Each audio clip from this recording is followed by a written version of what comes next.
ശബരിമല സ്വർണ്ണ കവർച്ച കേസിൽ അറസ്റ്റിലായ വിവാദ സ്പോൺസർ ഉണ്ണികൃഷ്ണൻ പോറ്റി അങ്ങനെ പ്രത്യേക അന്വേഷണ സംഘത്തിന്റെ കസ്റ്റഡിയിലായിരിക്കുകയാണ്. 14 ദിവസത്തേക്കാണ് ഇപ്പോൾ പോറ്റിയെ പത്തനംതിട്ട റാന്നി കോടതി കസ്റ്റഡിയിൽ വിട്ടിരിക്കുന്നത്.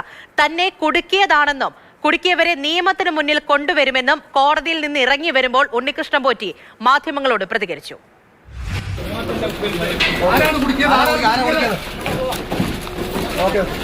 ഉണ്ണികൃഷ്ണൻ പോറ്റി പ്രതികരിച്ചിരിക്കുകയാണ്.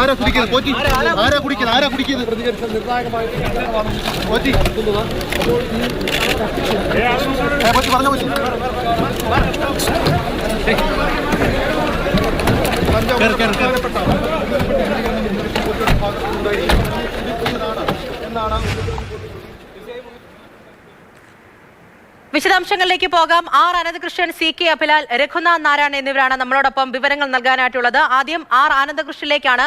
അനന്തൻ, നിർണായക നീക്കം, അതിൽ പലതരത്തിലുള്ള മൊഴികൾ എങ്ങനെയാണ് ഉണ്ണികൃഷ്ണൻ പോറ്റിയുടെ ഭാഗത്തു നിന്നും ഉണ്ടായത് എന്നതിനെ കുറിച്ചൊക്കെ നമ്മൾ സംസാരിച്ചതാണ്. ഇതിലിപ്പോൾ ഏറ്റവും നിർണായകമായിട്ട് വരുന്നത് റിമാൻഡ് റിപ്പോർട്ടാണ്.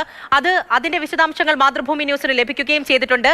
ഇതുവരെ എങ്ങനെയാണ് അന്വേഷണ സംഘം എത്തി നിൽക്കുന്നത് സംബന്ധിച്ച കൃത്യമായിട്ടുള്ള സൂചന അത് റിമാൻഡ് റിപ്പോർട്ടിലുണ്ടല്ലേ? തീർച്ചയായിട്ടും പൂജ, ഈ ശബരിമല സ്വർണ്ണക്കൊള്ളയുമായി ബന്ധപ്പെട്ട് ഏറ്റവും നിർണായകമായത് ഈ ഉണ്ണികൃഷ്ണൻ പോറ്റിയുടെ അറസ്റ്റ് തന്നെയാണ്. ഈ അറസ്റ്റിന് ശേഷം ഇന്ന് പുലർച്ചെ 3 മണിക്കാണ് ഉണ്ണികൃഷ്ണൻ പോറ്റിയുടെ അറസ്റ്റ് രേഖപ്പെടുത്തിയത്. ആ അറസ്റ്റിന് ശേഷം Ranni judicial first class magistrate കോടതി മുൻപാകെ കൃത്യം 11 മണിക്ക് തന്നെ 10:45 കോടതിയിൽ എത്തിച്ചു. 11 മണിക്ക് കോടതി ആരംഭിച്ചപ്പോൾ തന്നെ കോടതിയിൽ ഉണ്ണികൃഷ്ണൻ പോറ്റിയെ ഹാജരാക്കി. അടച്ചിട്ട മുറിയിൽ, ഇൻ ക്യാമറ പ്രൊസീഡിങ്സ് ആയിരുന്നു, അടച്ചിട്ട മുറിയിലാണ് ഇതിന്റെ നടപടികൾ പുരോഗമിച്ചത്. മറ്റുള്ളവരെല്ലാം, ഈ കേസുമായി ബന്ധമില്ലാത്തവരെല്ലാം കോടതിക്ക് പുറത്താക്കിയിരുന്നു.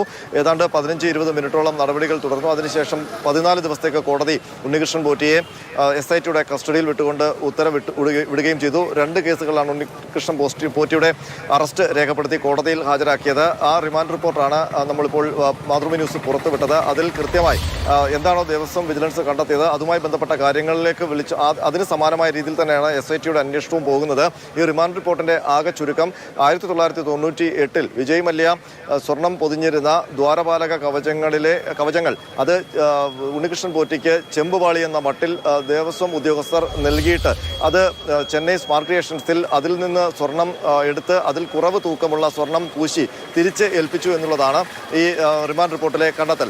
മാത്രമല്ല, ഈ ഉണ്ണികൃഷ്ണൻ പോറ്റിക്ക് ഈ ചെമ്പ് തകിടെന്ന പേരിൽ ഈ യഥാർത്ഥ സ്വർണ്ണത്തകിട് എടുത്തു നൽകുന്ന 2ാം പ്രതി അടക്കമുള്ളവർക്ക്, അതായത് മുരാരി ബാബുവിന് അടക്കം ഈ കേസിൽ പ്രതിചേർക്കപ്പെട്ടവർക്കെല്ലാം ഇത് സ്വർണ്ണത്തകിടാണ് എന്ന് ഉത്തമ ബോധ്യമുണ്ടായിരുന്നു. എന്നാൽ അത് മറച്ചു വെച്ചുകൊണ്ടാണ് ഇത് ചെമ്പ് എന്ന പേരിൽ ഉണ്ണികൃഷ്ണൻ പോറ്റിക്ക് എടുത്തു കൊടുത്തത് എന്നാണ് ഈ റിമാൻഡ് റിപ്പോർട്ടിൽ പറയുന്നത്.